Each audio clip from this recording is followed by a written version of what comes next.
article 1 qui lutte pour l'égalité des chances. Le collectif des Different Leaders, c'est quoi? C'est un ensemble de bénévoles. Certains sont étudiants, d'autres sont des professionnels comme moi. Et on cherche à développer un leadership éthique, responsable et inclusif pour faire écho à l'article numéro 1 de la Déclaration des droits de l'homme et du citoyen. Voilà, du coup, on est un collectif qui montons des projets tout au long de l'année, et notamment pour la Journée mondiale de l'égalité des chances qu'on a organisée le 5 décembre, date de la mort de Nelson Mandela. Et, et on essaye d'agir à notre échelle, que ce soit au boulot, à l'école, pour faire en sorte de vivre dans un monde plus juste et équitable. Voilà, c'est ce que je peux dire. Si vous voulez plus d'informations sur nous, retrouvez-nous sur du coup lesdifferentleaders.com. Donc je vais vous laisser El Digital se présenter. Oui, alors du coup, c'est moi qui vais prendre la parole. Donc, LG Digital, c'est une association qui a maintenant plusieurs années, qui travaille pour la mixité dans le numérique. Donc, on va intervenir sur plusieurs champs d'action. Donc, déjà, c'est de se dire, pour que les femmes soient intéressées par les milieux du digital, c'est qu'elles en aient déjà connaissance. Donc, on intervient dans des publics jeunes, dans des établissements scolaires et dans des universités également. On intervient aussi, donc on a créé un parcours d'accompagnement qui nous permet d'accompagner des femmes dans les périodes de transition de vie, donc quand elles se posent des questions de reconversion professionnelle, par exemple, ou aussi d'orientation professionnelle. Et enfin, on va travailler aussi auprès des entreprises pour les solliciter et les encourager à aller vers une plus grande mixité. Et pour ça, il faut comprendre leurs besoins et aussi leurs attentes. Donc, toute l'équipe de L Digital travaille sur ces activités-là. Donc, c'est une équipe de bénévoles qui contribue justement à aider à ce qu'il y ait plus de mixité et plus de femmes dans le monde du digital. Voilà, je vous Merci laisse. et Alexia, du coup, pour ces deux présentations, ces deux belles présentations des deux collectifs qui se réunissent aujourd'hui.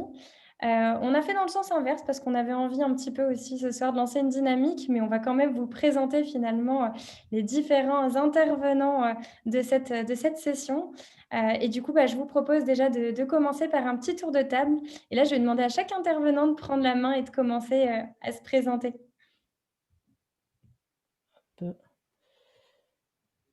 Et je crois que la parole est toute donnée à Shaima pour C'est commencer. ça, on va commencer par Shaima, s'il te plaît. Bonjour tout le monde. Je m'appelle Shaima Babé, j'ai 25 ans, je suis d'origine marocaine et je vis en France depuis pas mal d'années déjà. Je suis de formation ingénieur et depuis 2 ans, je travaille à Sogeti en tant que consultante data scientist ou scientifique de la donnée. Voilà, donc pour mission chez Airbus. Donc, on va participer à la transformation digitale d'Airbus dans une sorte de data lab. On va fournir des solutions basées sur la donnée qui soient pour améliorer les façons de travailler, pour les rendre plus efficaces. Et j'ai beaucoup de plaisir à participer aujourd'hui avec vous, à parler de l'empowerment de la femme dans le monde de l'IT et à participer à la discussion avec d'autres personnes qui sont tout aussi dévouées à la cause que moi. Donc, yes, go. Merci beaucoup, Shaima. Merci, Shaima. Et je vais passer la main à Julia, du coup. Salut tout le monde. Moi, c'est Julia et Amélo. Un peu comme Shaima, j'ai fait des études d'ingénieur en informatique et gestion. Et aujourd'hui, je travaille chez KPMG depuis bientôt 2 ans en tant que consultante en risque informatique, c'est-à-dire accompagner les entreprises dans leur évaluation des risques informatiques et comment les gérer, les prioriser. Et je suis ambassadrice chez les Different Leaders depuis 2019. Et tout comme Shaima et les autres autour de la table ronde, je pense que je suis très contente d'être là aujourd'hui. Super, merci Julia. Ashraf, tu veux prendre la main? Ça marche. Du coup, moi, j'ai un parcours assez similaire à Julia. On a fait la même école, Polytech Montpellier. Et depuis, je suis ingénieur des données, donc data ingénieur. En sortant d'études, je me suis beaucoup investi dans l'associatif parce que je pense qu'on a tous notre part à faire. Et du coup, mon credo, c'est la diversité et être invité à une soirée. Et l'inclusion, c'est être demandé à danser. Désolé pour la traduction un peu maladroite. Mais je trouve que cette citation de Verna Meyer qui travaille chez Netflix est très représentatif de ce qu'on cherche à avoir, que ce soit en termes de mixité ou d'inclusion, au sein de nos entreprises ou au sein de notre quotidien, en fait. Voilà, du coup, très heureux d'être parmi vous ce soir et hâte d'entamer les échanges. Super, merci Ashraf. Olga, la parole est à toi. Yes, hello tout le monde. Donc moi c'est Olga. Je suis consultante en architecture des systèmes d'information chez Wavestone. Wavestone qui est donc un cabinet de conseil international, mais un cabinet de conseil français. Alors suite à mon bac S, pour parler de mon parcours scolaire, suite à mon bac scientifique, j'avais donc fait 2 ans de DUT en réseau et télécommunications. 2 années suite auxquelles donc j'ai intégré une école d'ingénieur, l'INSA de Toulouse. Et donc, après mon cursus d'ingénieur, j'ai obtenu un diplôme d'ingénieur en informatique et réseau. Et donc après, j'avais intégré Wavestone à l'époque, qui était Solucom, grâce à un stage de fin d'études. Et du coup, comme ceux qui m'ont précédé, je fais partie du collectif des Different Leaders et donc dont je suis ambassadrice. Et, et je suis très heureuse d'être là et de faire partie de cette table ronde pour parler de ce thème d'inclusion dans la tech, sujet que je trouve très intéressant et très important dans le monde dans lequel on vit. Merci Olga. Je te donne la parole, Landy. Bonjour à tous. Alors, je m'appelle Landy Andrea Mapianina. Je suis actuellement doctorante à l'entreprise Activus Group et aussi au laboratoire de recherche en informatique de Toulouse, donc à l'IRIT. Alors, mon domaine de recherche, en fait, c'est tout ce qui est lié à la gestion des données, donc à penser les données d'une autre manière que les données en général. Donc, je suis spécialisée dans les données en graphe, donc la gestion des données en graphe. En fait, juste pour raconter un peu comment je suis arrivée à être doctorante aujourd'hui, en fait, j'ai fait 5 années d'études en économie, donc jusqu'en 2016, et j'ai décidé de me reconvertir en informatique. Donc, je vais raconter un peu mon histoire durant la table ronde, donc pour expliquer pourquoi j'ai décidé de partir vers cette voie-là. Et aussi, donc, je remercie Elle Digital et différentes leaders qui m'ont invitée aujourd'hui parce qu'en fait, je ne suis pas encore intégrée aux associations, mais ils m'ont fait le plaisir donc, de participer à cette table ronde. Donc, je remercie ces associations donc, de me faire inclure donc, dans cette initiative-là. Merci à toi d'être avec nous, du coup. On est très contents aussi. Eh ben, je vais prendre la main pour me présenter parce que du coup, je ne l'ai pas commencé. Donc, je vais me présenter également. Donc, moi, je suis Anne-Cécile Réglier. Ce soir, je vais intervenir en tant qu'animatrice du coup de cette table ronde. Puis voilà, si l'idée, l'envie m'en vient, j'ajouterai mes petites graines également à ces échanges. Aujourd'hui, je suis Talent Acquisition spécialiste dans l'IT, dans une société, un cabinet qui s'appelle Hippon Technologies. Ce qui donne du sens à mon quotidien, en effet, c'est d'accompagner des hommes et des femmes dans leurs projets professionnels, leur permettre d'aller plus loin et les suivre dans la durée avec, en effet, cet engagement éthique et collectif que j'ai depuis assez jeune et donc que je retrouve aujourd'hui grâce au collectif Elle Digital et que je suis ravie de partager avec le collectif Different Leaders. Et mon credo, en effet, c'est seul on va plus vite, ensemble on va plus loin. Je suis vraiment convaincue que c'est ensemble, entreprises, collectifs, organismes publics, particuliers, qu'on soit un homme, une femme, étudiant, en activité, peu importe. C'est vraiment ensemble qu'on peut co-construire des choses pour demain. Et donc, c'est aussi un peu l'enjeu de cette table ronde ce soir. Peu importe votre place aujourd'hui et comment vous vous identifiez, l'objectif, ça va être de pouvoir enrichir un peu le sujet, les discussions autour de la place des femmes dans la tech. Donc, n'hésitez pas, en effet, à nouveau, encore une fois, Alexia vous a bien présenté le format du chat. On sera très heureux de prendre vos questions dans le chat par la suite. Et je passe la main, du coup, à Cécile. Oui, bonsoir tout le monde. Donc, je m'appelle Cécile Hénard et je suis consultante et formatrice en communication digitale. Et je suis là aussi pour témoigner de l'entrepreneuriat féminin puisque je suis aussi entrepreneuse. J'ai créé mon agence de communication il y a quelques temps maintenant. Et aussi, j'ai pas toujours travaillé dans le digital. C'est une reconversion qui s'est faite il y a une quinzaine d'années. Donc là aussi, je peux apporter mon témoignage sur tout ce parcours pour arriver à devenir créatrice d'entreprise.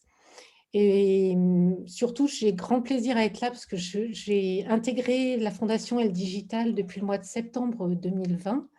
Et je suis vraiment ravie de ça parce qu'il y a plein de beaux projets qui se font et qui vont se faire encore dans les mois qui viennent. Et donc, je suis ravie de participer à cette table ronde ce soir parce que je suis vraiment passionnée par mon métier, par le secteur du digital, mais je suis aussi très engagée du côté des femmes et pour qu'elles trouvent leur place dans la société, que ce soit dans le digital ou ailleurs, mais qu'en tous les cas, leur donner envie d'oser prendre une place qu'elles ont le droit de prendre. Et alors, je fais comme Anne-Cécile, moi aussi, j'ai un credo qui est celui de mon agence et de ma façon de travailler tous les jours. C'est toujours d'accompagner les gens pour qu'ils prennent leur envol digital en se sentant libres et en confiance. Donc voilà, j'ai hâte de répondre à vos questions et d'échanger avec tous les autres participants et participantes ce soir. Merci Cécile. Et Alexia, du coup, pour conclure? Allez, donc moi, en plus d'être le backup d'aujourd'hui, j'interviens auprès d'Elle Digital depuis maintenant 1 an. Je vais fêter ce mois-ci mon année anniversaire d'Elle Digital en tant que bénévole. Et j'interviens en tant que coach et Equi-coach. Donc, j'accompagne des personnes sur leurs problématiques de vie et professionnelles, soit en séance de coaching traditionnelle, où ma particularité, c'est que j'accompagne aussi avec des chevaux. Donc, ne vous inquiétez pas, on ne monte pas dessus, tout se passe à côté. J'ai aussi monté ma boîte de fait de ma nouvelle activité. Et avant ça, je travaillais dans le recrutement informatique comme Anne-Cécile. Et j'avais très envie en fait, de garder un pied dans ce côté du numérique. J'ai adoré mon métier. J'ai adoré faire du recrutement, j'ai adoré les personnes que j'ai rencontrées. Et donc, pour moi, c'est un plaisir de pouvoir allier les deux via Elle Digital. Et aujourd'hui, mon créneau, pour moi, c'est par petits pas que les grands changements prennent vie. Parce que si on se demande demain de conduire un engin de chantier, ça va être compliqué. Mais si on commence à conduire un scooter, une moto, un scooter, une voiture, puis après l'engin de chantier, ça paraîtra tout de suite plus simple. Voilà. Allez, et je pense qu'on va pouvoir attaquer la table ronde. Oui, merci Alexia. Et puis bon anniversaire du coup Elle Digital. On le fait tous ensemble comme ça. On n'a pas préparé de bougies, mais le cœur y est pour le coup. Et en effet, je vous propose qu'on commence cette table ronde donc avec le premier sujet qu'on a eu envie, la première thématique qu'on a eu envie de discuter, de partager avec vous, qui est l'engagement et l'activisme pour les femmes dans la tech. Quelle est la place aujourd'hui finalement de toutes ces femmes qui ont l'air de se réunir, pas que des femmes, hein, il y a également des hommes, et quelles sont un peu les actions finalement qu'on a à présent. On se rend compte finalement que la tech est un milieu à la fois petit mais également assez grand, et pour autant on se retrouve à parler de sujets communs. Et donc c'est vrai que moi j'étais super heureuse de pouvoir avoir tout ce monde qui avait envie de fêter cette journée de la femme tous ensemble. Et je me rappelle du coup Ashraf, en effet, quand tu m'as appelé et que tu m'as dit ah là là, on devrait faire quelque chose pour la journée internationale des droits des femmes, on pourrait pas faire quelque chose ensemble. Je me suis dit c'est super de voir ce collectif. Et du coup, j'en profite pour peut-être finalement te passer la parole. Toi, Ashraf, comment t'es venu cet engagement finalement et cet activisme pour les femmes dans la tech? Est-ce que tu peux nous en dire quelques mots? Oui, bien sûr. Alors moi, c'est parti d'une observation que je me suis faite déjà à l'école. Au fur et à mesure de ma scolarité, en fait, je voyais de moins en moins de filles dans mes promotions. À l'école en informatique, on avait une dizaine de filles sur une cinquantaine d'étudiants. Et je me suis demandé pourquoi, en fait, tout simplement, alors que proportionnellement, il y a 50% de femmes, 50% d'hommes en général. Donc pourquoi les filles ne viennent pas en informatique? Et pourtant, je me dis qu'elles sont tout à fait capables de le faire. Enfin, tout le monde et c'est pas forcément l'informatique n'est pas forcément labellée comme étant un domaine pour les hommes, en fait. Donc je me suis posé cette question-là et je me suis dit il faut faire quelque chose. Il faut déjà informer parce que je pense que le manque d'étudiantes en fait dans les filières informatiques vient tout simplement d'une désinformation. On ne sait pas forcément ce que c'est l'informatique, quel type de métier on est capable de faire. Et du coup, moi, j'ai essayé via les different leaders, de proposer des ateliers à des collégiennes, à des lycéennes, pour leur montrer que l'informatique, c'est pas que rester derrière son ordinateur et coder. Il y a tout un tas de métiers qui en découlent. Voilà. Donc, je pense que ça passe par l'information, en fait. La première des étapes, ça serait l'information.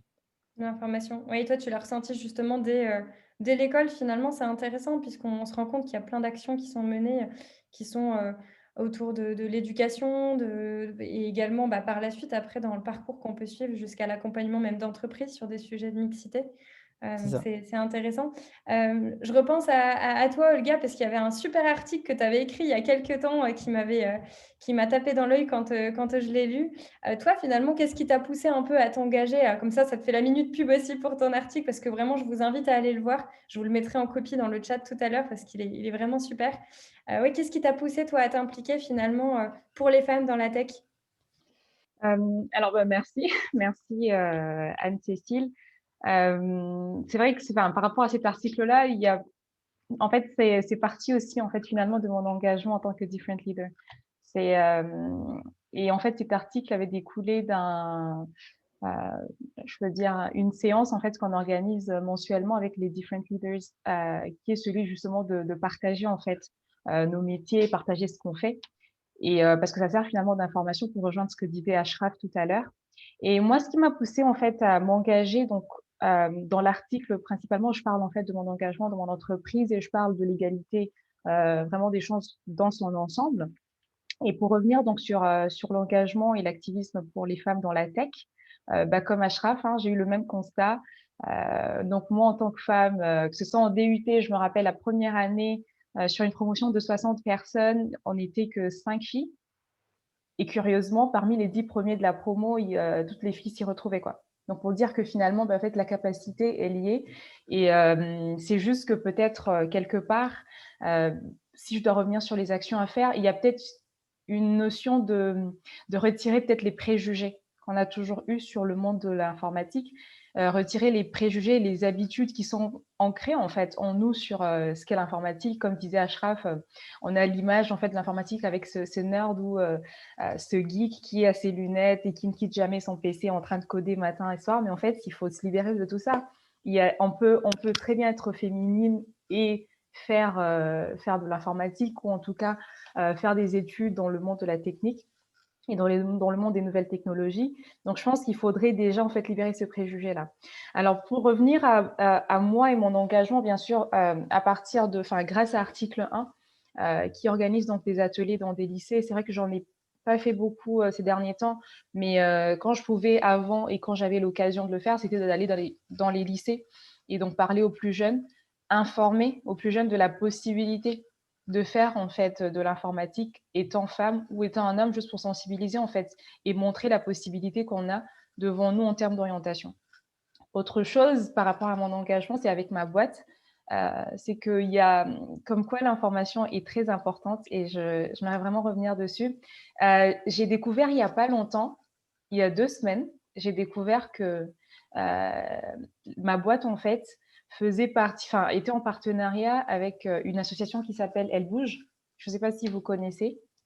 Et tu peux nous en parler un petit peu pour peut-être les personnes qui ne connaîtraient pas dans le public? Oui, avec grand plaisir. Je vais peut-être dire 2 mots. En fait, Elle Bouge, c'est une association qui a été créée en 2006, il me semble, suite à un constat, je pense qu'on a tous fait, c'est que les femmes étaient sous-représentées en France dans les filières techniques et scientifiques.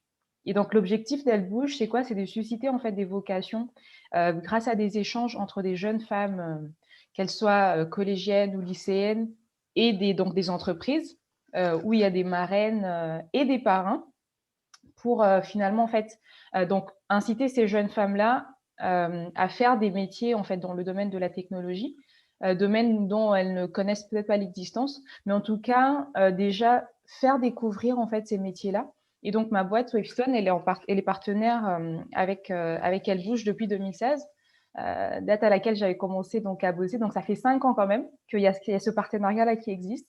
Il y a 5 ans que je pouvais m'engager directement et concrètement en fait avec ma boîte, mais je n'étais pas au courant. Et il y a seulement 2 semaines que j'ai découvert ce partenariat-là, et donc j'ai pu donc m'inscrire en tant que marraine. Et les actions concrètes qui se font, c'est que si je prends un exemple d'une action concrète qui a été faite il y a 2 ans, je crois, c'est qu'il y a donc un groupe d'étudiantes en fait en école d'ingénieur, d'étudiants pardon, en école d'ingénieur, qui étaient venus pour une demi-journée au sein de la boîte, et donc découvrir un peu les métiers qu'on fait, découvrir un peu au quotidien ce qu'on fait, et donc découvrir finalement le métier de la technologie, et donc finalement démystifier, si je peux dire, l'image qu'on peut avoir de l'informatique, et donc peut-être les encourager à faire ce métier-là, quoi. Super, merci pour ton message, Olga. Et c'est un beau message que tu nous montres parce qu'aujourd'hui, je pense qu'on a pu tous voir l'afflux sur les réseaux sociaux de nombreuses entreprises, en effet, qui ont pu publier des messages dédiés avec des femmes qui avaient des papiers à la main, enfin voilà, pour fêter un peu cette journée spéciale dédiée aux femmes. Et je trouve que c'est beau, en effet, c'est chouette. On a de plus en plus d'entreprises et on a besoin de ce collectif. On a besoin de l'éducation, des écoles, on a besoin d'un peu tout le monde finalement. Ça démarre tôt, il faut informer, comme le disait Ashraf juste avant, mais il faut aussi pouvoir suivre et accompagner dans la durée, et même du coup quand on est après en entreprise. Donc c'est top, ça donne plein de force d'avoir tous ces messages-là. J'avais une dernière question justement par rapport à ton engagement, parce que finalement ça peut vite prendre du temps, notamment si tu t'engages aussi auprès de Elle Bouge. Comment tu arrives à t'organiser dans ton quotidien pour avoir un travail, une vie professionnelle, une vie personnelle, puis toutes ces implications? Je pense que c'est une question d'organisation. Alors, je crois que la question par rapport à l'engagement en tant que DEL, enfin, du coup, Different Leader, quand on m'avait posé une question cette fois, je me disais qu'être une DEL, pour moi, c'est quelque chose, en tout cas par rapport aux causes qui sont défendues, c'est quelque chose que je m'engage à faire chaque jour au quotidien, c'est-à-dire dans mon travail, par rapport aux collègues avec lesquels je travaille. Étant consultante, je suis emmenée en fait à travailler avec plusieurs clients, donc et donc potentiellement avec plusieurs collègues, et différents collègues qui n'ont pas forcément la même mentalité à chaque fois. Et donc en fait, moi, mon rôle en tant que DL, quand je travaille avec ces personnes-là, c'est au quotidien, vraiment, ça peut être sur des petites choses basiques, que ce soit par rapport à une remarque qui a été faite, qu'elle soit sexiste ou discriminante ou quoi qu'est-ce. Juste le fait en fait de rebondir sur ça et de dire à cette personne-là en fait que non, il ne faut pas faire ci, mais il faudrait faire comme cela. Rien que ça, en fait, ce sont des choses basiques qui ne vont pas me prendre un temps monstrueux. Après, bien sûr, il y a des moments où il faut s'engager plus, quand il y a de gros événements, où il y a des interventions dans des lycées ou des ateliers organisés. Mais c'est une question de balance, et c'est important d'avoir cet équilibre là entre la vie professionnelle et la vie personnelle. Pour Elle Bouge, ce que j'aime bien, c'est que en fait, ils n'imposent pas en tout cas un certain nombre d'heures d'engagement. C'est vraiment chacun dans son temps libre, quand tu peux. Il y a des ateliers qu'ils proposent, il y a des interventions dans des lycées qui proposent quand tu peux. Selon ton temps libre, en fait, tu peux aller intervenir dans ces lycées-là. Et c'est la même chose qui se passe chez Article 1 aussi, c'est qu'on propose des ateliers ou des interventions dans des lycées. Après, c'est à chacun, selon sa disponibilité, en fait, de s'engager, parce qu'effectivement, il ne faut pas qu'à un moment, il y ait un déséquilibre entre la vie personnelle et la vie professionnelle, parce que ça perdrait tout son sens. Mais c'est vraiment important d'essayer de faire comme on peut. On essaie de faire, même sur les réseaux sociaux, je pense qu'aujourd'hui, avec la technologie, justement, on parle de la tech, mais grâce aux réseaux sociaux, on peut aussi propager et s'engager via le digital, quoi. Il faut savoir utiliser tous ces moyens-là. Ouais. Super, merci Olga. J'en profite du coup pour donner la parole à Cécile, puisque je sais que c'est un petit peu le même fonctionnement chez Elle Digital, c'est assez libre, mais en même temps, en effet, il y a des choses qui nous prennent un petit peu de temps, notamment tu as un beau projet sur des livrets, il y a plusieurs choses. Est-ce que tu peux nous parler en 2 mots un peu de ton engagement, et puis peut-être nous donner quelques petits conseils s'il y avait d'autres personnes dans le public qui auraient envie de s'engager, qui nous écoutent en ce moment, quels conseils tu leur donnerais? Alors, je vais déjà commencer par rebondir un peu sur ce que vient de dire Olga, parce que dans le même type d'action, moi, je participe à un groupe qui s'appelle 100 000 entrepreneurs, et qui fait la même chose, en fait, qui fait intervenir des hommes ou des femmes dans des collèges ou des lycées auprès des élèves pour leur présenter les métiers, pour leur parler d'entrepreneuriat aussi. Et parfois, il y a des interventions qui sont exclusivement faites par des femmes pour là vraiment être plutôt sur l'entrepreneuriat féminin et la présentation de métiers qu'on aura genrés un peu masculins et pour montrer que ça peut être aussi féminin. Donc, en fait, il existe différentes associations dans lesquelles on peut comme ça. Alors, et le principe est intéressant aussi puisque c'est le même, c'est qu'on fait quand on peut. On n'a aucune obligation, on nous envoie la liste de dates et on se positionne là où on peut aller et si on peut y aller, donc c'est plutôt intéressant. Après, sur mon engagement, donc je suis aussi engagée auprès de Social Builder. C'est intéressant aussi parce que, alors eux, ils cherchent des mentors. Donc, s'il y a des hommes ou des femmes qui veulent être mentors de femmes qui, justement, s'engagent dans les métiers du digital à travers la formation, soit de la formation initiale, soit de la reconversion, et qui ont besoin juste d'être accompagnées. Donc, c'est 1 heure par mois. Donc, c'est vraiment pas grand-chose. Et l'idée, c'est d'avoir des rendez-vous pour les accompagner, discuter avec elles quand elles ont des petits moments de mou, parce que c'est des formations qui sont très intensives. Elles se forment en 3 ou 4 mois pour devenir développeuses ou enfin des métiers du digital. Et du coup, on est là un peu pour les écouter, les rebooster, les accompagner dans leur recherche de stage, etc. Donc, c'est pareil, 1 heure par mois, c'est vraiment pas grand-chose. Et enfin, il y a Elle Digital, donc que j'ai intégré là depuis le mois de septembre. Et au départ, j'avais peu de temps, donc j'étais juste sur... j'arrivais un peu en appui de Angela, qui s'occupe de la com pour Elle Digital, et je lui préparais quelques visuels. Et puis finalement, on m'a proposé de participer à un super projet. Enfin, moi, vraiment, j'aime beaucoup. C'est la création d'un livret, alors qui pour le moment sera seulement digital, à voir après s'il sera imprimé, mais de témoignages d'étudiantes et d'apprenantes, c'est-à-dire qu'il y aura à la fois des étudiantes donc en formation initiale, mais aussi des apprenantes qui se sont reconverties. Et donc, mon rôle à moi, ça a été de les interviewer toutes. Donc, j'ai réalisé une dizaine d'interviews. Et derrière, après, j'ai réécrit des portraits pour qu'on soit plus sur un format de portrait. Parce que notre idée, en fait, c'est que pour que des femmes ou des jeunes femmes aient envie de venir vers le digital, il faut qu'on ait des... Enfin, on a tous et toutes besoin à un moment donné d'avoir des rôles modèles, des gens qui nous inspirent parce qu'on trouve qu'ils ont un parcours et une place voilà, qui nous pousse un peu à l'admiration ou qui nous disent « Ah bah tiens, toi, elle y est arrivée, peut-être que moi aussi je peux ». Et donc, c'est un peu l'idée de ce livret, c'est qu'à travers les parcours qui sont très divers, mais vraiment, j'ai rencontré des jeunes femmes et des femmes qui ont des parcours très, très différents, mais c'était hyper enrichissant. Moi, j'ai vraiment adoré faire ça. Et j'espère que ça apportera à toutes les femmes qui liront ces portraits tout ce que moi, ça m'a apporté. Parce que c'est vraiment passionnant et très inspirant. Super, merci Cécile. Et quel conseil tu donnerais s'il y a des personnes, du coup, là, dans les participants et participantes qui nous regardent, qui auraient envie de se lancer dans le bénévolat, dans l'engagement, cet activisme pour les femmes dans la tech, quel conseil tu leur donnerais? Bah, je dirais déjà que, enfin, je pense que quand on s'engage, quelle que soit l'association dans laquelle on va s'engager et quel que soit son but, hein, c'est que quand même ça répond à des valeurs, à des choses qui sont importantes pour nous dans notre vie quotidienne et voilà, peut-être des combats entre guillemets hein, qu'on a envie de mener parce que ça nous touche, hommes ou femmes. Hein. Et en fait, du coup, je ne le vis pas comme du temps en plus. C'est-à-dire que c'est pour moi, en fait, s'engager dans ce genre de cause, c'est aussi se faire plaisir à soi, c'est rencontrer plein de gens passionnants avec qui on va avoir des super discussions, échanger. Donc, moi, voilà, je pense que je ne le vis pas comme quelque chose qui me prend du temps, que je ne donne pas ailleurs, en fait. Voilà, ça fait partie de... Bon, après, peut-être le fait aussi d'être indépendante et de ne pas être dans une entreprise, j'ai une souplesse plus ou moins relative, ça dépend un peu de l'activité et des mois, mais qui me permet peut-être aussi de le faire plus facilement. Mais quand même, je pense qu'au fond, quand on s'engage dans des actions comme ça, c'est que on le fait vraiment avec tellement de plaisir que ça, c'est pas... Enfin, moi, j'ai jamais le sentiment que ça vient grignoter mon temps que je pourrais donner à autre chose, quoi. Et les entreprises sont de plus en plus matures sur le sujet. Il y a des formes de mécénat également de compétences qui existent.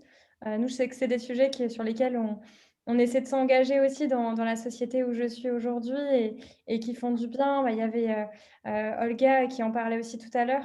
Et ça, c'est vrai que je pense que ça fait du bien finalement. On peut se rendre compte qu'on peut tous et toutes avoir un petit peu de temps et puis s'engager, avoir aussi un avis sur les sujets qu'on a au quotidien.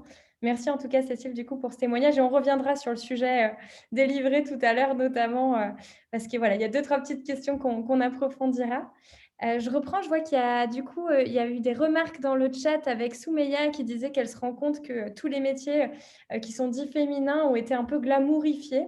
Alors nous non plus, on ne sait pas si ça existe le verbe glamourifier, pas de souci. Mais en effet, ils ont été rendus un peu plus glamour par la société, par les hommes. Et on a en même temps Séverine qui rejoint un peu la discussion sur le fait de retirer un peu les préjugés, les stéréotypes dont on parlait tout à l'heure. Est-ce que l'informatique, finalement, serait genrée? C'est vrai que c'est une question importante. On est dans un monde de plus en plus, dans la tech en tout cas, dominé aussi par les hommes. Il faut savoir qu'on a à peu près moins de 30% de femmes dans la tech aujourd'hui et il y en a moins de 15% dans ces femmes-là qui s'orientent sur des métiers autres que des métiers support. Donc c'est un vrai sujet aujourd'hui.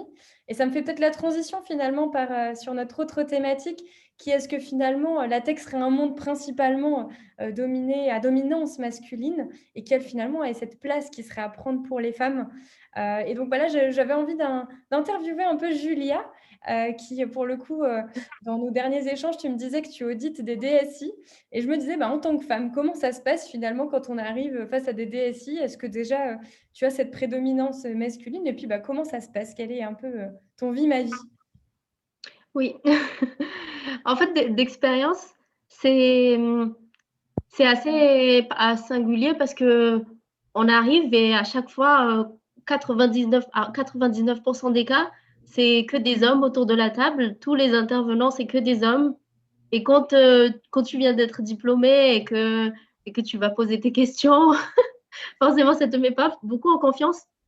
Mais après, j'ai envie de dire, ça commence à changer parce que je pense qu'à ce moment-là, les DSI de maintenant, ce sont des personnes avec pas mal d'expérience. Et je pense que maintenant, les futurs DSI, ce seront des gens, ce seront des femmes, des hommes. Enfin, j'espère que ce sera plus mixte.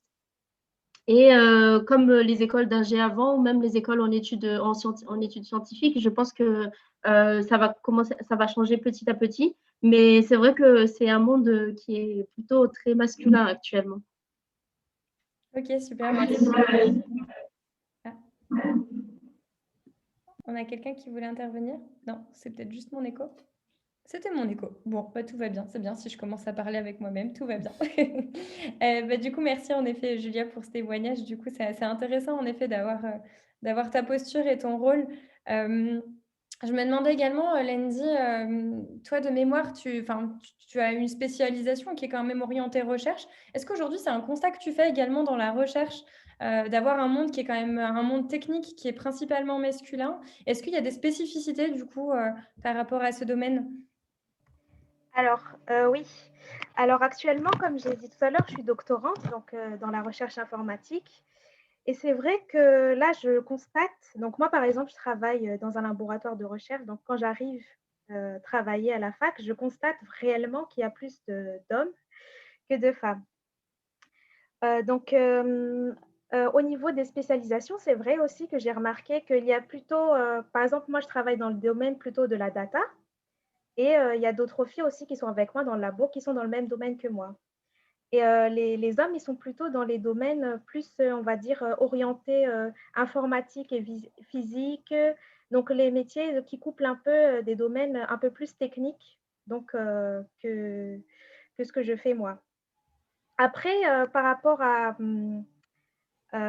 donc, à la place de la femme dans la recherche, je dirais que en fait, la communauté scientifique, donc le domaine de la recherche, c'est vraiment un domaine, on va dire, bienveillant. On est vraiment là pour partager ses idées. J'ai pas trop, moi en tout cas, j'ai pas d'expérience expérimentée, on va dire, une discrimination par rapport au fait que je sois femme, parce que c'est vraiment un domaine où, un milieu où vraiment on partage, on est curieux, donc on est prêt à partager ses idées, etc. En tout cas, moi, je me sens très bien dans ce milieu-là, même si c'est vrai qu'il y a plus d'hommes que de femmes actuellement. Mais j'espère que c'est vrai, qu'il y aura de plus en plus de femmes, en tout cas, dans ce domaine. Super. Et justement, bah, je reprends la question de Séverine qui demandait, en tant que jeune femme dans des écoles très masculines, est-ce que c'est difficile ou pas de prendre sa place? Comment tu l'as ressenti par rapport à tes études? Alors, par rapport à moi, en fait, j'ai fait un parcours un peu différent. Donc, par rapport à, je pense, à la plupart des intervenants, en fait, j'ai fait l'informatique appliquée à la gestion d'entreprise à l'Université du Capitole. Et en fait, c'est une formation qui s'adresse à des personnes qui n'ont pas fait d'informatique auparavant. En fait, j'ai intégré cette formation-là à partir du Master 1. Donc, j'étais en fait avant en économie et je me suis complètement reconvertie en informatique. Et en réalité, justement, j'avais le cliché qu'il n'y avait que des hommes en informatique.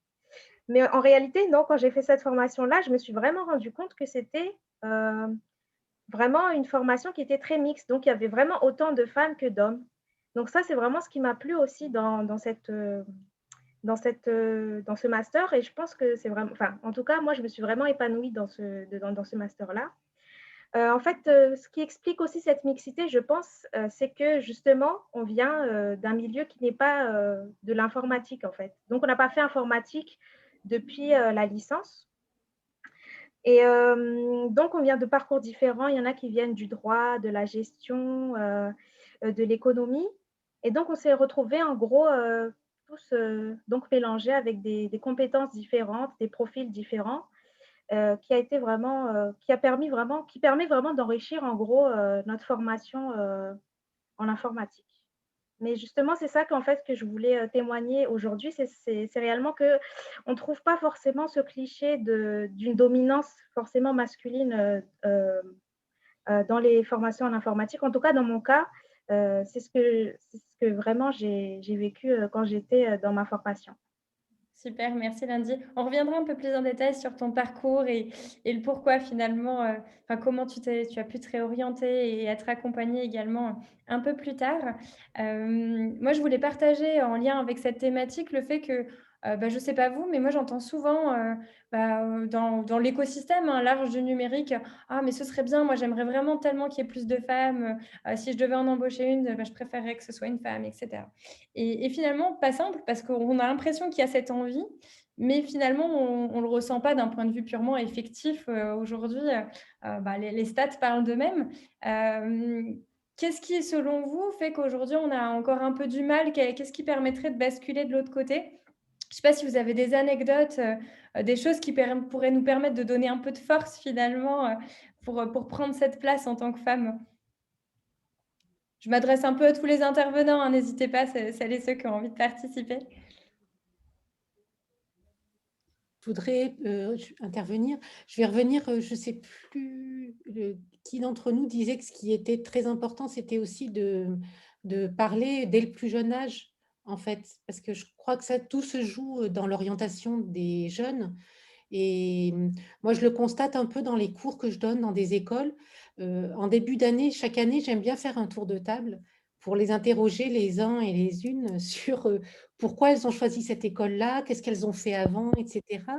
Et j'ai quand même une constatation assez régulière, c'est que la plupart des garçons ont plutôt pour projet d'aller vers des métiers qui vont être liés à la stratégie, à l'analyse de données, enfin des choses un peu techniques.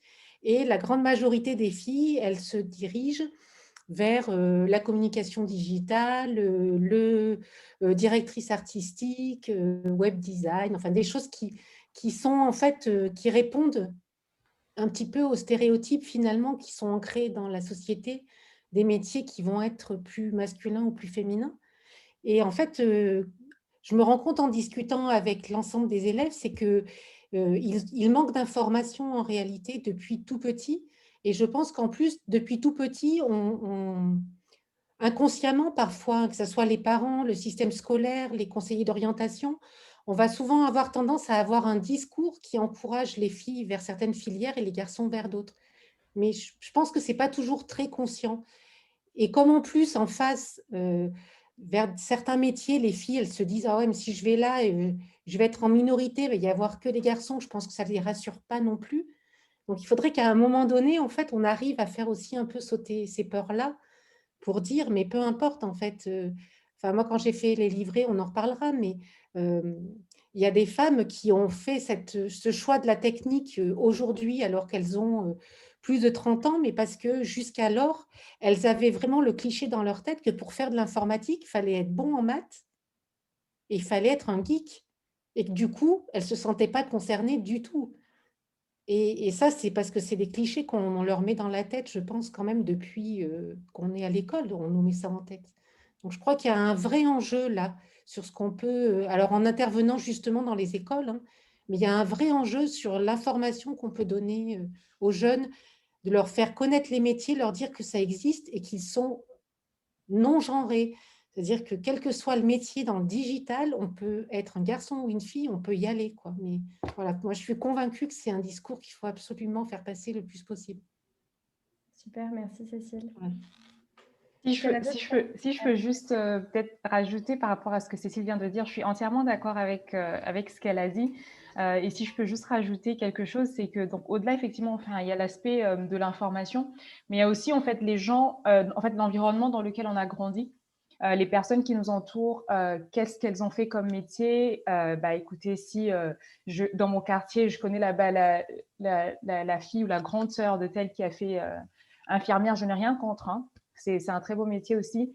Mais tellement, en fait, on voit toutes les personnes qui sont autour de nous qui font un tel type de métier, qui s'orientent vers un certain type d'études, on sera peut-être inconsciemment, comme le disait Cécile, mené en fait à aller vers ces orientations-là. Et donc, peut-être ne pas donc s'ouvrir à toutes les autres possibilités qui peuvent y avoir en termes d'orientation d'études ou en termes de métiers tout simplement. Parce qu'effectivement, il y a certains métiers qui sont catégorisés ou certaines études qui sont catégorisées pour les filles ou pour les garçons. Hein. Je ne sais même pas pourquoi cela a été fait. Mais je pense effectivement il y a cette notion d'information, mais aussi peut-être avoir de plus en plus, enfin il faut qu'autour de nous, heureusement encore une fois je reviens sur la notion du digital, heureusement qu'avec le digital aujourd'hui, on peut voir au-delà de ce qui se passe autour de nous, au-delà de ce qui se passe dans notre quartier, grâce aux réseaux sociaux et grâce à tout ce à quoi on peut accéder en ligne, il y a ce moyen-là de finalement accéder à toutes les possibilités qui s'offrent à nous, quoi. Et donc, je pense que vraiment, dès le plus jeune âge, il faut saisir cette opportunité-là et vraiment s'informer. Et nous, quand nous pouvons aussi informer les plus jeunes sur les différentes possibilités et sur les différentes options. Et encore une fois, je reviens sur la question des préjugés qu'on a sur le monde. Il faut qu'on enlève ça et qu'on retire ça de la tête en fait, des plus jeunes dès le plus jeune âge, quoi. Voilà. C'est un vrai sujet, en effet, Olga. Merci pour ton intervention également sur le sujet. Il y a en effet pas mal de choses qui sont, voilà, qui posent en effet question et tu réintroduis finalement aussi la notion de projection, en fait, d'avoir ces rôles modèles finalement quand on est petit ou quand on est petite. Ils sont aussi portés par notre entourage, par notre écosystème à nous, notre petite bulle, et pas forcément évident d'en sortir. On a aussi beaucoup de rôles modèles aujourd'hui qui sont très souvent masculins. Et c'est un petit peu ce qu'on essaie justement, ce à quoi on essaie d'œuvrer pour essayer de montrer que c'est possible de se projeter, qu'il y a des métiers qui sont très variés. On n'est pas obligé de représenter l'informatique que par du développement. Il existe plein de métiers sur lesquels on ne se rend pas compte, mais finalement, dès le plus jeune âge, on peut avoir déjà des affinités qu'on retrouve. Donc, ouais, je pense que c'est important. Alors, du coup, Cécile, je me permets de te redonner un petit peu la parole sur le sujet, puisqu'en effet, tu nous parlais un peu de ce livret de rôle modèle et toutes ces femmes que tu as pu aussi interviewer. Si tu devais peut-être un peu résumer finalement ce qui s'est dit, les messages forts que tu as pu avoir dans tes interviews, qu'est-ce que tu transmettrais de ces rôles modèles finalement? Alors, je pense que quand même, alors la majorité m'ont toutes dit, enfin, je crois que plus de la moitié m'ont parlé de cette histoire d'être bon en maths pour pouvoir faire de l'informatique. Je pense que vraiment, plus de la moitié m'ont dit ça. Alors qu'elles se sont rendues compte en faisant leurs études que finalement, par exemple, j'en ai même une qui m'a dit, mais finalement, devenir développeuse, c'est comme apprendre une langue. Ce qui n'a donc rien à voir avec des maths, mais qui amène plutôt vers apprendre un nouveau langage, une nouvelle langue. Et du coup, ça a déconstruit un petit peu cette idée qu'elle se faisait de l'informatique.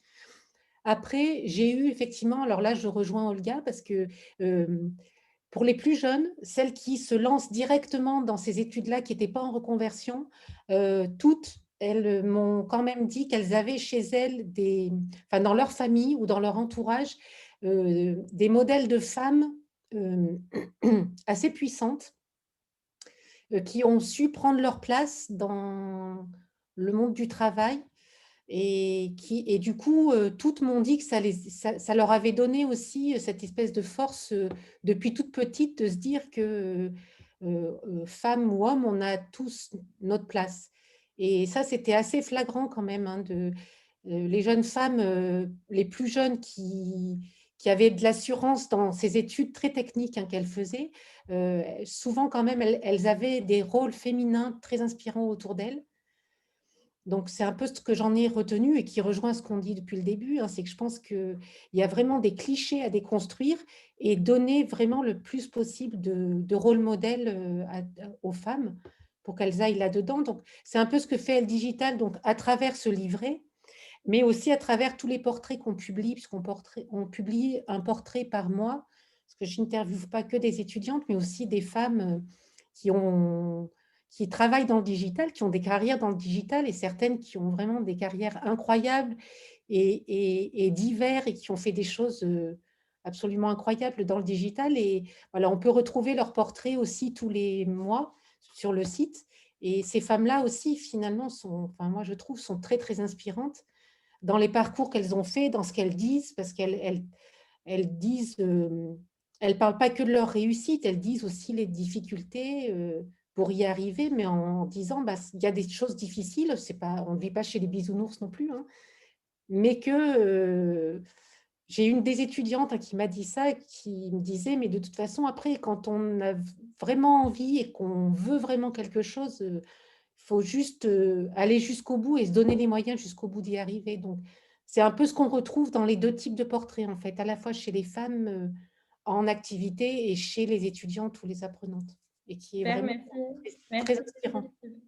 Je voulais donner la main à Shaima justement, parce que j'aurais bien voulu avoir ton avis justement quand tu t'es lancée, toi, en te disant je vais aller dans l'informatique. Justement, comment t'envisageais ce côté rôle modèle? Est-ce que déjà dans ta tête, tu te disais, ah super, je sais pas, je serai la future, voilà, typiquement un stéréotype, et j'allais vous dire Steve Jobs. Et ce serait le premier qui me viendrait. Et voilà, est-ce que tu avais un rôle modèle finalement auquel tu t'identifiais quand tu t'es lancée dans la tech? Et finalement, comment tu as pu te projeter et décider de dire, allez, j'y vais? Alors, en fait, pas du tout. Pas de Steve Jobs en tête.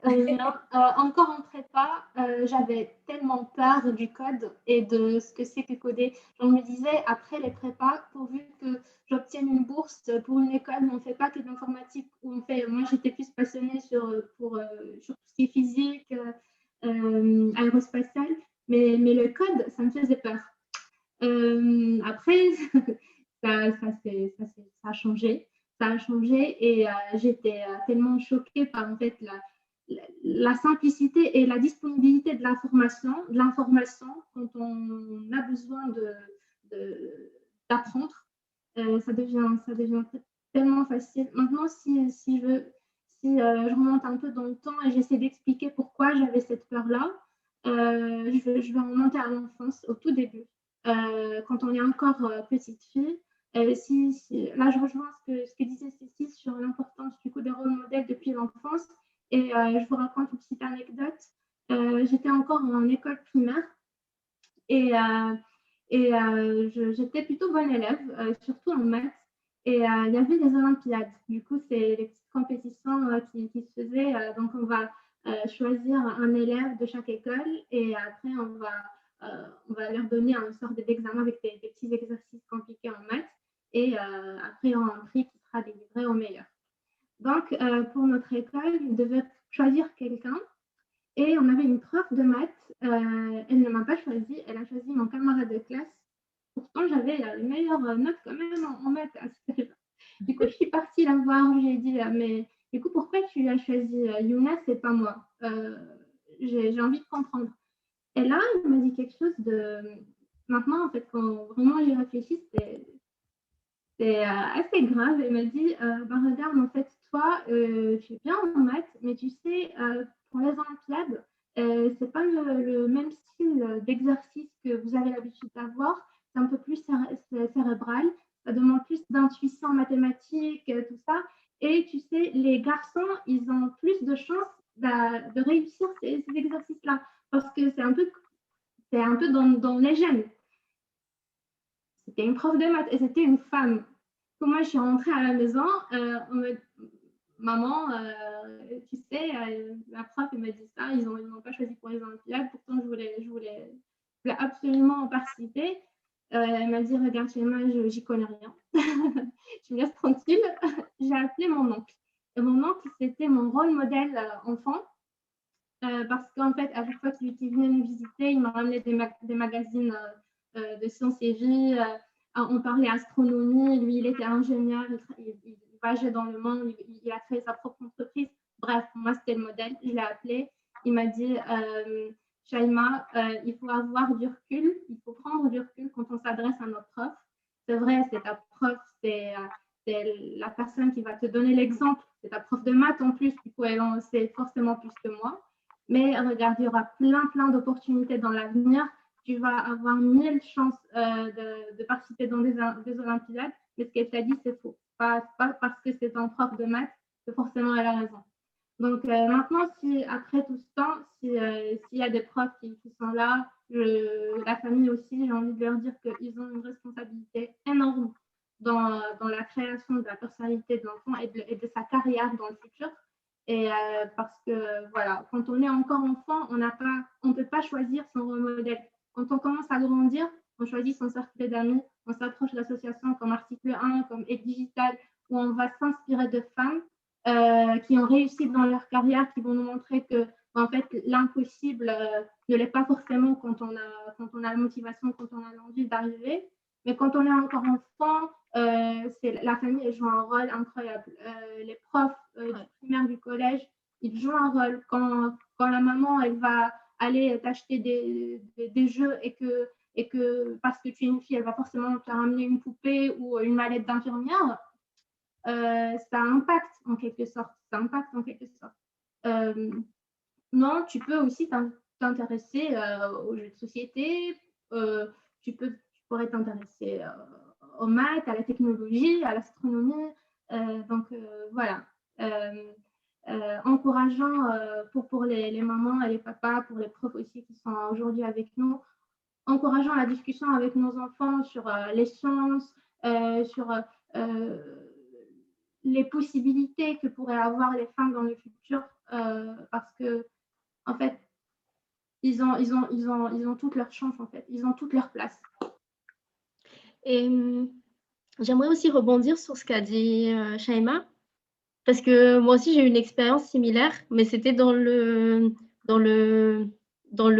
les études supérieures. En fait, on m'avait refusé un semestre à l'étranger parce qu'une fille qui avait le même type de dossier que moi avait échoué l'année dernière dans la même filière, alors qu'un garçon qui n'avait pas le même dossier que moi, qui avait de moins bonnes notes, il a pu accéder à ce cursus-là à l'étranger. Et enfin, c'est des choses choquantes dans la vie. Et en fait, c'est des choses qui créent aussi après des syndromes de l'imposteur quand on travaille et qu'on se dit finalement, je ne vais pas développer parce que ce n'est pas ma place d'être dans une équipe où je vais coder. Il y a plein de filles, plein de femmes que je connais qui ont ce syndrome-là. Et moi, la première, quand j'ai fait mes stages, j'étais là, mais c'est pas un travail que je devrais faire parce que je suis pas là pour ça. Et en fait, c'est vraiment super important les rôles modèles dans ce sens-là que ça nous permet de nous projeter et ensuite après de nous dire en fait quelqu'un l'a fait, donc moi aussi, pourquoi pas moi. Tout à fait. Et puis en effet, c'est vraiment important en effet de pouvoir se projeter. En effet, on rejoint. Alors c'est à la fois choquant ce que vous nous partagez toutes les deux et en même temps plein de force parce qu'on voit que vous êtes là aussi aujourd'hui et que voilà, vous avez une belle carrière dans l'informatique. Comme quoi c'est aussi possible, mais comme quoi aussi les possibilités d'évolution, les possibilités de s'engager, les possibilités de prendre ces rôles-là dans la tech, bah, ça nécessite aussi parfois de les prendre nous-mêmes malgré ces contraintes qui continuent quand même, enfin, voilà, qui vont aller dans le mieux parce que, bah, voilà, je suis une éternelle optimiste et je pense qu'on va dans le bon sens. On a des entreprises et une culture qui prend conscience de tout ça, mais on a encore aussi beaucoup de travail. Et donc, c'est aussi à nous de pouvoir inculquer ça. Donc, si en effet, l'audience, vous avez entendu le message de toutes les femmes là, qui sont intervenues, n'hésitez pas en tous les cas à partager cette belle parole, que ce soit auprès des enfants, de vos proches, voilà, de toutes les personnes qui vous entourent. En tout cas, il y a vraiment une place pour chacune et chacun d'entre nous, du coup, dans la tech. Je profite du coup de ce petit moment pour parler d'un sujet un peu spécifique, mais qui nous tenait à cœur.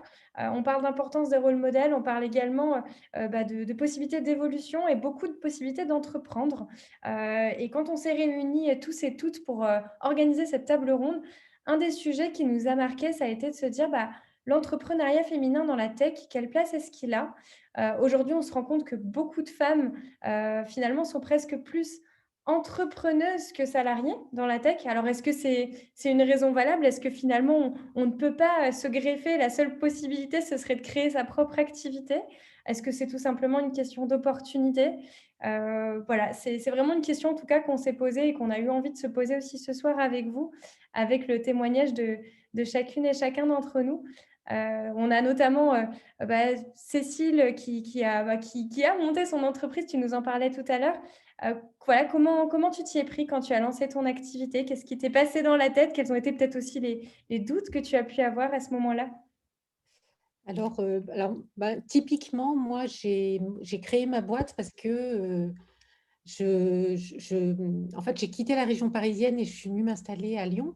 Et quand j'ai cherché du travail pour intégrer une entreprise avec les années d'expérience que j'avais derrière moi et le niveau que je pouvais avoir, en fait, j'arrivais pas à trouver de poste. On me proposait toujours des postes de junior dans les entreprises. Et puis, moi, je me disais, mais c'est pas possible, en fait. Je peux pas avoir bossé 15 ans dans mon métier avec l'expérience que j'ai et qu'on me propose un rôle de junior, de quelqu'un qui sort d'une école.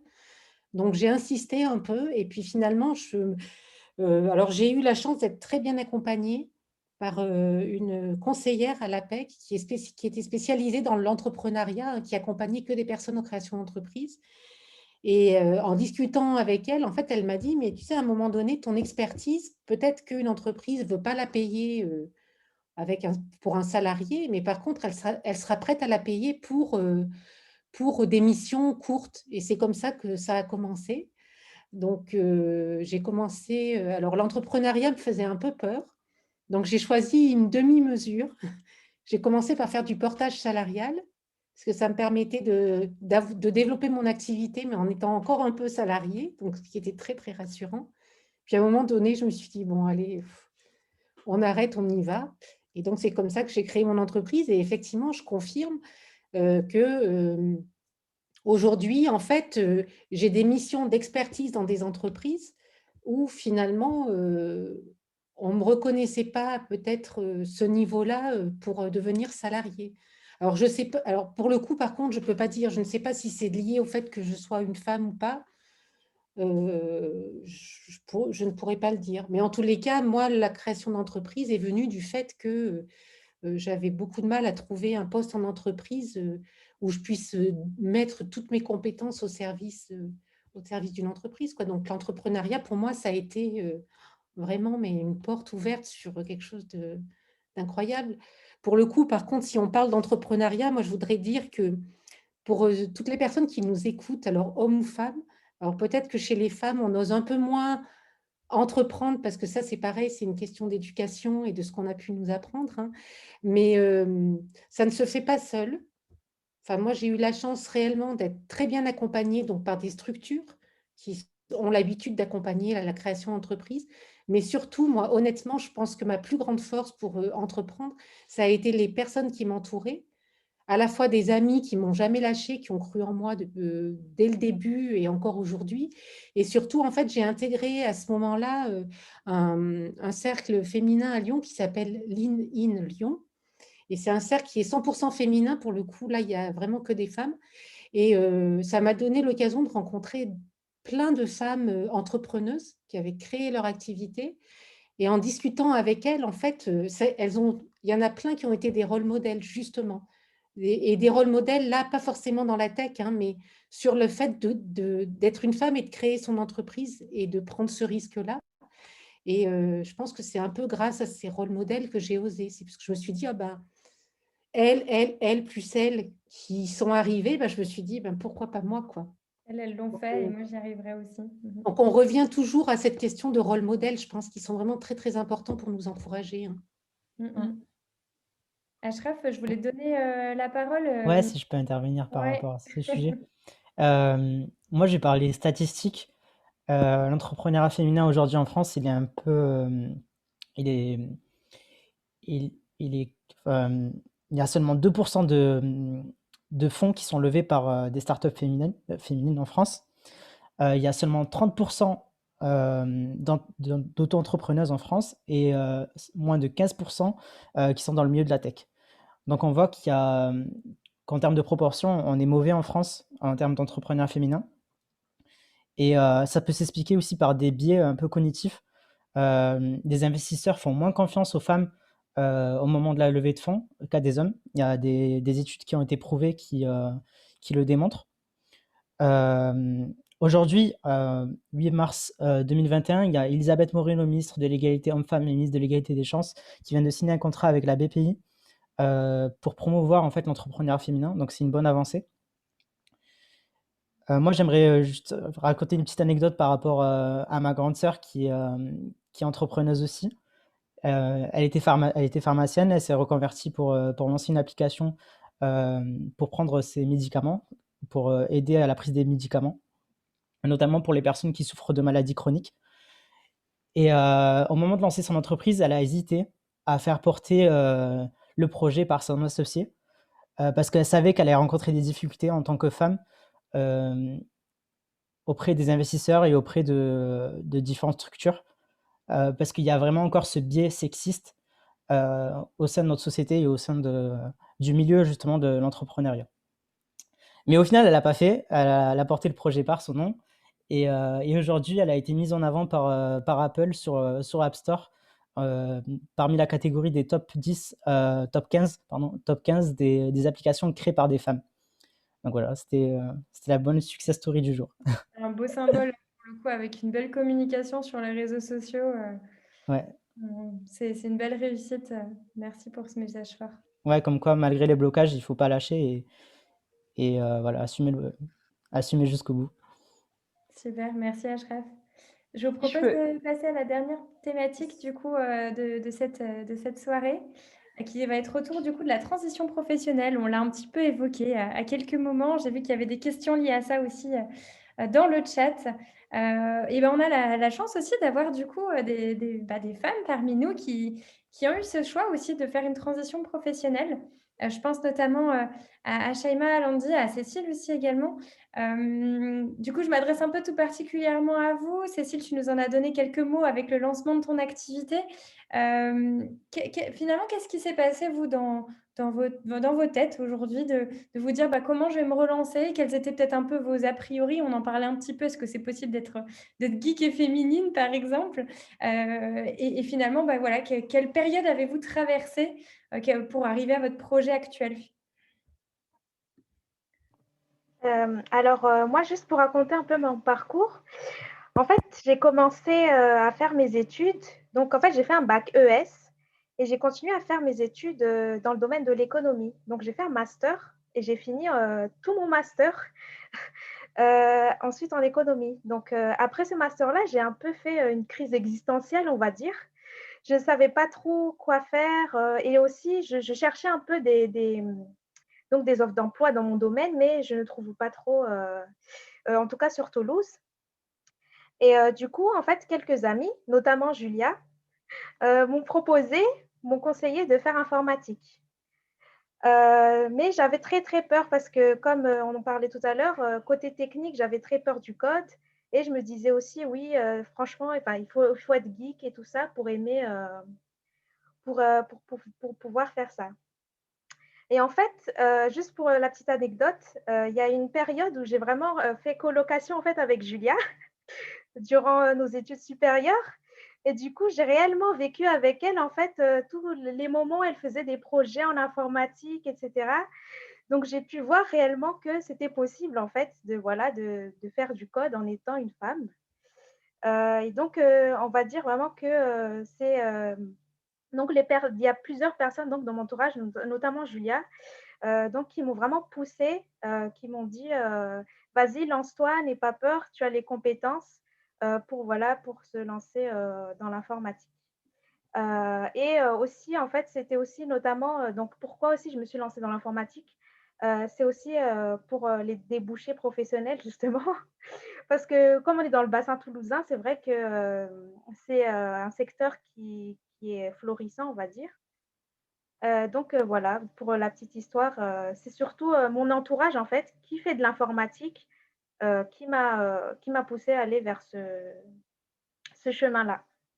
On en revient. Je crois que ce sera une des conclusions hein, de ce jour, les rôles modèles en force, pour le coup, qui viennent de notre entourage également. Julia, tu auras participé à ce rôle modèle, du coup, pour lundi. C'est chouette en tous les cas de pouvoir voir en effet ces retours-là. J'en profite également pour ces sujets qui touchent autour de la reconversion. Moi, assez souvent, alors moi j'ai une casquette du coup qui est liée au recrutement, aux ressources humaines. Dans les personnes que je rencontre, il y a souvent ce syndrome aussi de finalement, mais comment je vais m'y prendre? Parce que demain, moi j'ai une famille, j'ai des bouches à nourrir, je ne peux pas refaire 5 ans d'études. Donc aujourd'hui, il existe en effet de plus en plus de formations qui existent, qui sont plus courtes.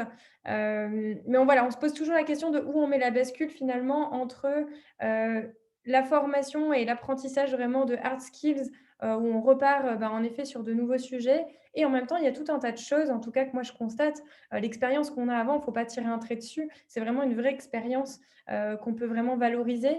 Il y a notamment une importance très forte dans les soft skills. Et là, c'était une question que je voulais poser notamment à Shaima.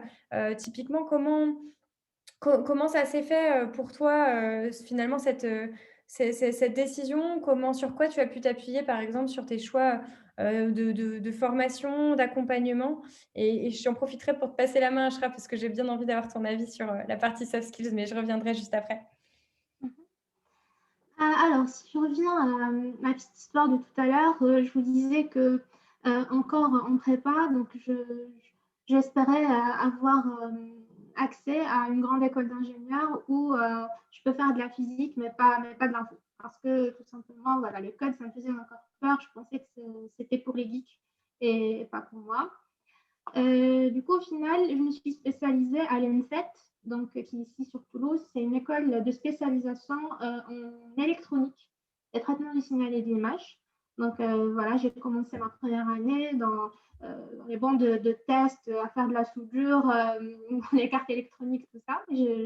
Après, avec le temps, je me suis naturellement dirigée vers le traitement du signal et de l'image parce que je n'aimais pas passer des heures à côté de l'oscillateur et après des calculs et des calculs, en fait, me rendre compte que c'était juste une petite résistance qui a cramé et du coup, j'aimais moins en moins.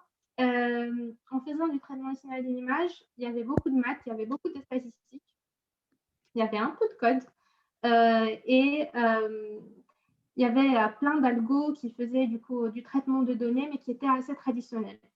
Dans ma dernière école d'ingé, j'ai eu l'opportunité du coup d'avoir quelques cours qui parlaient de ce côté innovant du traitement de données, donc du machine learning ou de l'apprentissage par machine, de l'intelligence artificielle et de comment on peut utiliser des modèles innovants sur le traitement de données. Je trouvais ça super parce que on parlait plus des algos de 1980, c'était super innovant, c'était encore nouveau, tout nouveau. Je pouvais faire des maths dedans, je pouvais faire des stats, un peu de code aussi. Du coup, je commençais à mettre les mains dessus. Et donc, j'ai profité du coup de la période où je cherchais un stage de fin d'études pour me former en ligne parce que voilà, c'est un diplôme d'ingénieur qui reste en électronique, mais je n'avais pas cette formation vraiment en data science. Et donc, en ligne, il y avait plein de formations. Il y avait des formations qui étaient gratuites, il y avait des formations qui étaient très peu cher. Et je me suis consacrée les 3 mois à me former. Et au final, je me retrouve avec 2 CV, un CV électronique et un CV data scientist, avec toutes les formations qu'il y a dedans. Et comme je voulais encore donc, ce rêve d'aéronautique et tout, j'ai postulé pour Airbus et j'ai pu décrocher un stage de fin d'études qui combinait les deux, donc l'électronique et l'intelligence artificielle. Donc au final, voilà, j'ai passé mes 6 mois dans les chaînes de production des cartes électroniques, mais à faire un petit robot qui va voilà, faire de la classification de données. Donc, combiner les deux, c'était le stage parfait.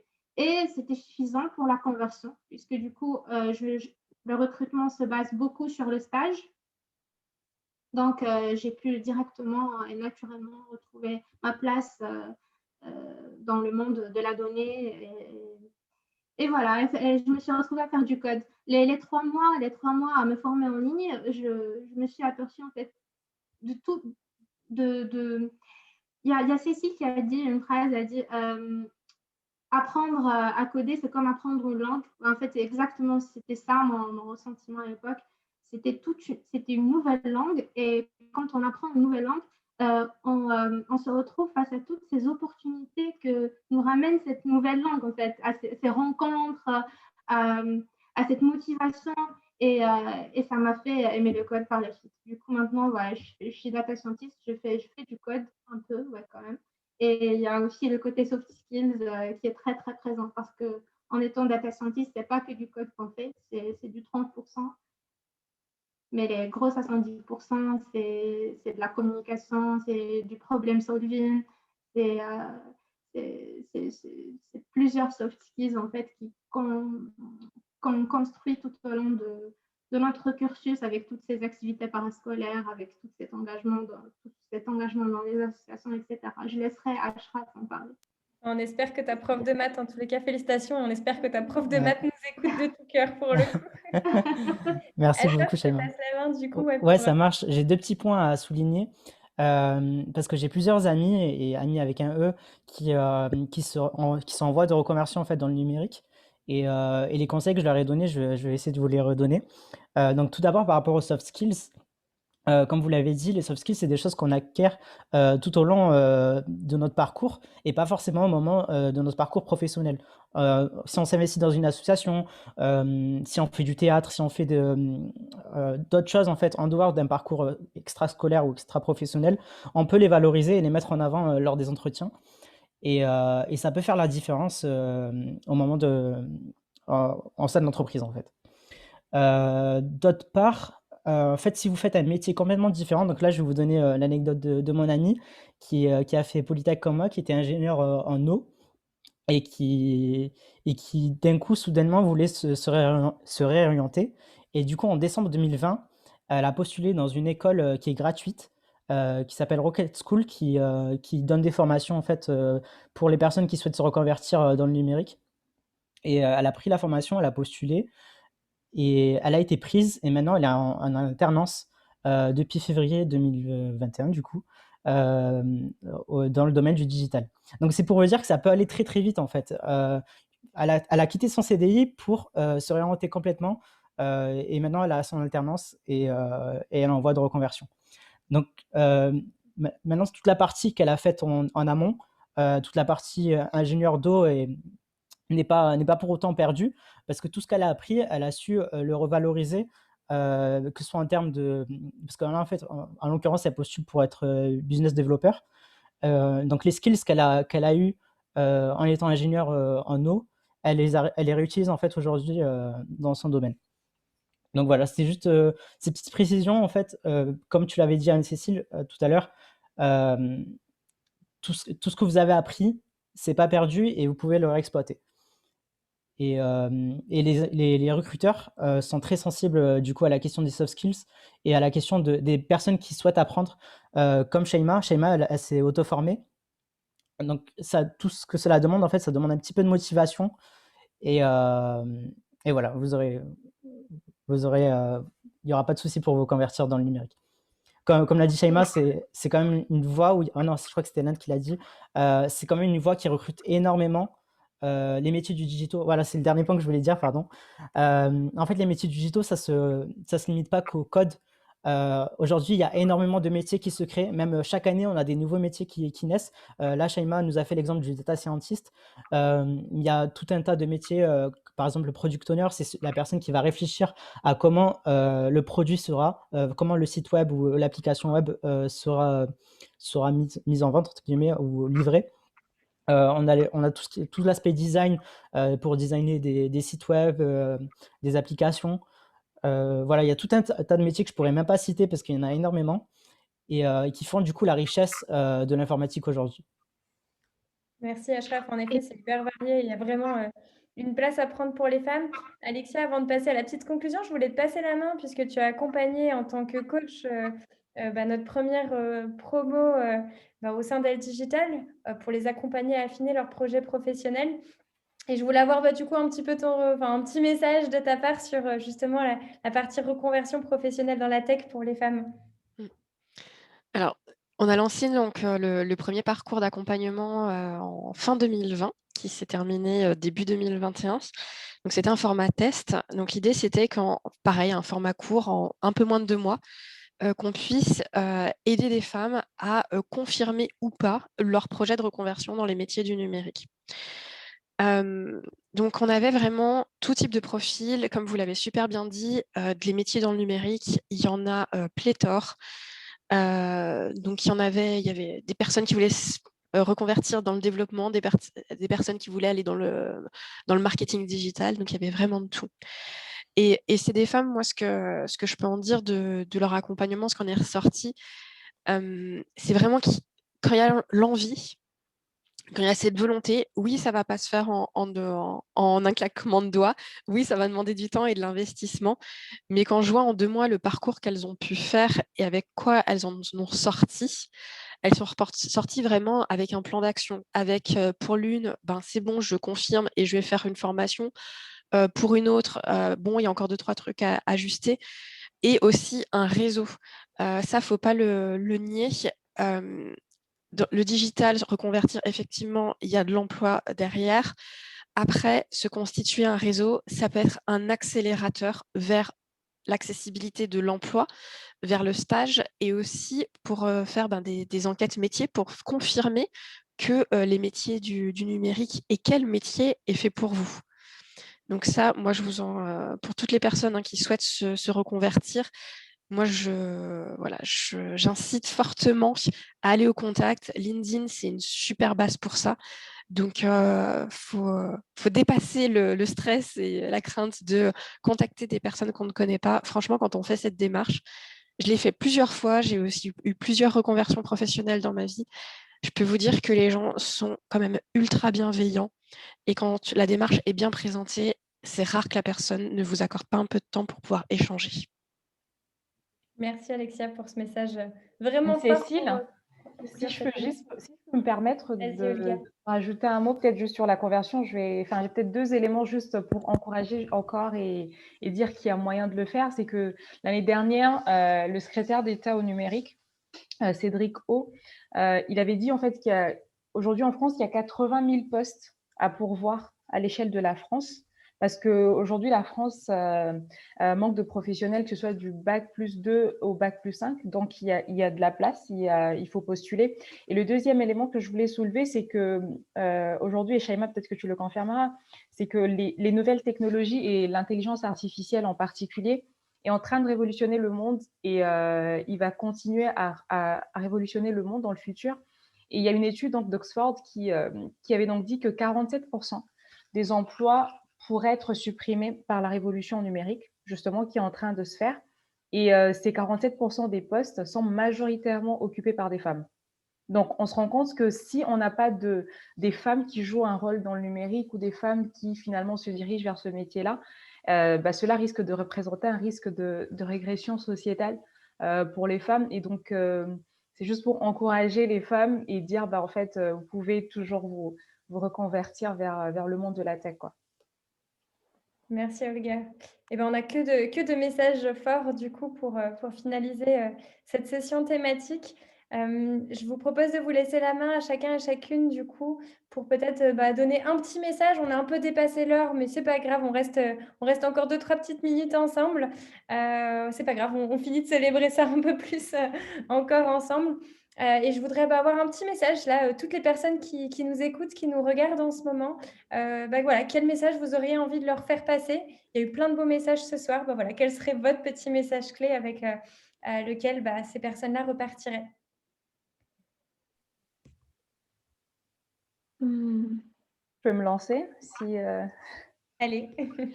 En fait, pour finir, peut-être déjà merci beaucoup pour ces temps d'échange qui étaient enrichissants. Et donc, si je peux conclure pour ma part, je dirais que la mixité dans le monde de l'informatique, c'est l'innovation. C'est l'innovation et parce qu'en fait, et donc plus il y aura des femmes dans le monde de l'informatique, plus l'innovation et l'entrepreneuriat en profiteront. Et donc, c'est peut-être un message que je lance aux entreprises et autres de recruter plus de candidats, peut-être de changer aussi, d'adapter, je vais dire, la façon de parler, parce qu'on sait que dans un monde qui est complètement masculin, le langage, il est souvent aussi très masculin et on ne se rend pas compte forcément des femmes qui nous entourent. Et donc, il faudrait penser à adapter le langage et le vocabulaire pour que finalement ce monde informatique soit beaucoup plus inclusif. Super, merci Olga. Alors, je veux bien rebondir sur ce que vient de dire Olga, parce que je vais faire le lien rapidement sur le portrait du jour publié par Elle Digital, le portrait inspirant, qui est le portrait de Vinciane Mouronval-Chareil, et qui justement, elle, travaille sur ces questions de genre dans le langage, et sur comment est-ce qu'on peut adapter le langage pour qu'il soit moins genré, non genré, pour arriver à communiquer, à parler à tout le monde sans qu'il y ait tous les stéréotypes qui sont mis derrière le fait de mettre les mots au masculin ou au féminin. Donc, je vous encourage à aller lire son portrait, c'est assez intéressant. Et puis du coup, rapidement, moi, pour ma conclusion, moi, je vais vous dire ce que c'est un peu la conclusion de quasiment toutes les étudiantes qu'elles m'ont faite à la fin de leur portrait. Elles disaient toutes, en fait, si la passion vous anime, si ce que vous avez envie de faire, c'est vraiment quelque chose qui est ancré en vous, qui fait partie de vous et que c'est ce que vous voulez faire, en fait, votre place, elle est là, que vous soyez un homme ou une femme. Et dans le digital encore, vraiment, il n'y a pas de genre dans les métiers du digital. Ils sont faits pour hommes et femmes, tout le monde. Et leur mot, c'était toujours de dire qu'il faut oser. Il faut dépasser ses peurs, il faut oser et il faut y aller parce que voilà, vous répondrez à votre passion, à quelque chose que vous aimez. Donc, osez. Voilà ma conclusion. Merci. Vas-y, Julia. Okay. J'aimerais bien rebondir sur ça, du coup. C'est un très beau, c'était des très beaux messages super importants de oser et si quelque chose vous attire, n'hésitez pas. Il n'y a pas dans les écoles, il n'y a pas écrit uniquement pour hommes. Partout dans la rue, quand on marche, on va marcher comme tout le monde, on fait les choses comme tout le monde. Et c'est pas parce que on est des femmes qu'on ne peut pas prétendre à des postes à haute responsabilité et encore moins dans la tech. Donc, osez et si quelqu'un vous dit non, montrez-lui que vous pouvez et que vous l'avez fait. Super, merci. Du coup, moi, je rebondirai sur l'importance en fait de pourquoi on a besoin de femmes et une petite touche d'intersectionnalité, pourquoi on a besoin d'inclusion et de mixité dans la tech. En fait, tout simplement, la technologie, nos téléphones portables, on les utilise tous les jours, les ordinateurs, on les utilise tous les jours. Et si c'est fait et pensé par des hommes, on manquera en fait, en termes d'utilisation, en fait, on manquera de l'intelligence en fait de ce que chacun peut apporter par ses différences. Et du coup, on y gagnera en fait en ayant plus de mixité et plus d'inclusion dans ces métiers-là. Donc au niveau du design, on aura des produits plus pensés et avec les différences de chacun. Voilà, c'était le mot que je voulais faire passer. Super, merci Achraf. Ok, à mon tour, merci beaucoup pour ce partage. Le message que je voudrais passer, du coup, c'est tout d'abord l'empowerment de la femme, c'est l'empowerment de l'enfant. Donc, parents, enseignants, sachez que vous avez vraiment tout le pouvoir pour basculer les stéréotypes et impacter la vie de votre enfant. L'importance des rôles modèles quand on est encore enfant, du coup, c'est l'école, c'est la famille. Quand on commence quand on grandit, c'est les associations, c'est les communautés où on fait le choix de participer comme article 1, comme aide digitale. Il y a plein de gens, de femmes inspirantes, d'hommes inspirants qui pourraient vraiment faire changer les choses, nous aider à oser, à réussir. Mon troisième message, ça serait sur le fait que non, tu n'es pas censé être geek pour faire une carrière dans l'IT. Tu peux être très féminine tout en faisant de l'IT et pas genre voilà, donc il y a pas, c'est pas du tout pareil. Et mon dernier message, c'est que c'est possible pour la reconversion, du coup, pour les jeunes femmes, investissez en vous. C'est vraiment le moment, comme disait tout à l'heure Olga, c'est les métiers du futur.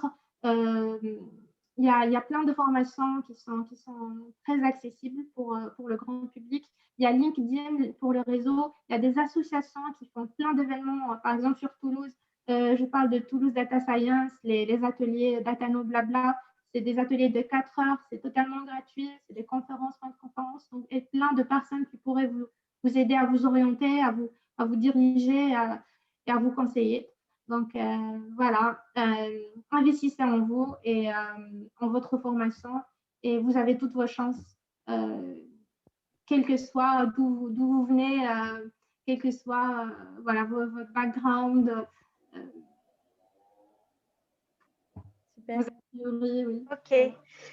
Du coup, moi, mon message, ben, vous avez à peu près tout dit, je pense, mais je vais vraiment, moi, appuyer sur la partie reconversion parce que c'est vraiment ce qui me tient à cœur et c'est ce que j'ai vécu. Donc, je pense que le message que je voudrais passer, c'est vraiment être proactif. Donc, soyez vraiment proactive dans votre parcours professionnel. N'hésitez pas à vous faire un réseau, à poser des questions à votre entourage et aussi, que ce soit d'un point de vue professionnel ou personnel, n'hésitez pas à aller voir des personnes qui connaissent les métiers, les différents métiers de l'informatique. Et par rapport à justement ce que Julia disait par rapport au syndrome de l'imposteur, donc c'est vrai que ça arrive souvent. Mais vraiment, n'ayez pas peur, osez. Et comme Shaima l'a dit aussi, il y a des formations pour ça. Donc, il faut pas avoir peur à s'auto-former, etc., pour avoir les compétences donc, pour rentrer donc, dans le monde de l'informatique. Super, merci Lundi. Alexia, tu voulais nous redire un petit mot? Alors, il y a beaucoup de choses qui a déjà été dit. Alors moi, j'ai envie de vous dire, j'ai entendu ça, je crois, hier à la radio, en disant que à la fin de notre vie, on préférera avoir des souvenirs que des regrets. Donc, si c'est quelque chose qui vous anime et qui vous plaît, eh ben, tentez, expérimentez. Et puis, si effectivement vous confirmez que le numérique, c'est ce qui vous plaît, lancez-vous. Et comme l'ont dit plusieurs personnes, dont Olga, il y a plein de métiers qui sont en train de bouger dans le numérique, plein de métiers qui n'existeront plus, plein de métiers qui vont être créés. Donc, soyez le changement que vous voulez être. Donc, à vous de choisir si vous souhaitez être au cœur de ce qui bouge et de ce que vous pouvez créer pour demain et contribuer en fait à ce que le numérique, dans le numérique, tout le monde puisse trouver sa place et que ça puisse aussi vous correspondre à vous. Voilà. Donc, pareil, je veux dire comme tout le monde, mais lancez-vous, osez, quoi. Merci Alexia. Moi, je vais conclure avec une petite conclusion du chat pour changer un peu, puisqu'il y a eu de beaux messages aussi. Et du coup, merci d'avoir commenté et d'avoir voilà, partagé aussi vos points de vue. On a des beaux messages. Je prends un des premiers qui est: le monde est mixte. Le digital doit l'être pour le monde de demain. En effet, on a 50% d'hommes et 50% de femmes sur la Terre. Et donc, d'un côté comme de l'autre, on ne peut pas se passer de 50% de l'humanité pour le monde de demain, donc construisons-le bien ensemble. Il y a un beau message également de Christine qui, en tant que mère de garçon, nous parle qu'elle bosse au quotidien pour en faire de belles personnes respectueuses. En effet, on est tous finalement, c'est ce qu'on peut peut-être ressortir un peu de cette table ronde, c'est qu'on est tous et toutes acteurs et actrices avec nos rôles divers et variés de parents, d'enfants, d'étudiants, de professionnels et d'accompagnateurs, bénévoles, accompagnatrices. Enfin, voilà, on a tous des rôles à prendre. Il faut qu'on ose. Et puis, bah, c'est peut-être aussi à nous d'aller faire accélérer les choses. Donc, pour toutes les femmes qui sont autour ce soir, eh ben, prenons notre place aussi comme elle se doit. Osons et allez, on y va tous ensemble. En tous les cas, je conclus avec grand plaisir cette table ronde. Merci à toutes et tous, aux beaux intervenants que vous avez pu avoir qui ont partagé, je pense, des messages qui sont très précieux. On en ressort, en tout cas, moi, je ressortirai très boostée ce soir et j'espère que pour vous aussi qui nous avez écoutés. Merci pour votre participation également. Et puis, merci aux deux beaux collectifs que sont Different Leaders et Elle Digital, parce que sans eux, on ne serait pas là pour se réunir et discuter de tout ça ce soir. Donc, je vous laisse trinquer à cette journée un peu spéciale pour la Journée internationale des droits des femmes. Et puis, je vous souhaite sur ce une très belle soirée à toutes et à tous. S'il y en a qui ont 2-3 questions ou autres, on peut rester encore 2 petites minutes. Donc, n'hésitez pas via le chat.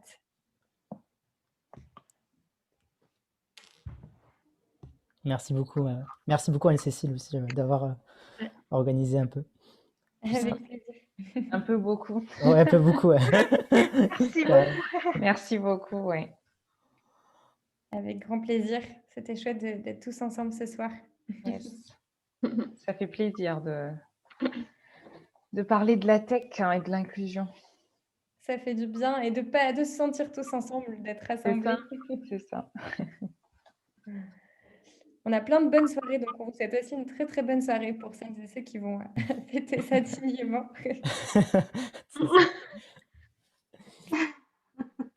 Alors, j'ai pas l'impression qu'il y ait plus de questions que ça. Ouais. J'ai plein de gens qui nous disent bonne soirée à tous. Je pense qu'on va pouvoir en tout cas clôturer et libérer tout le monde à ce Yes. moment-là. Merci du coup.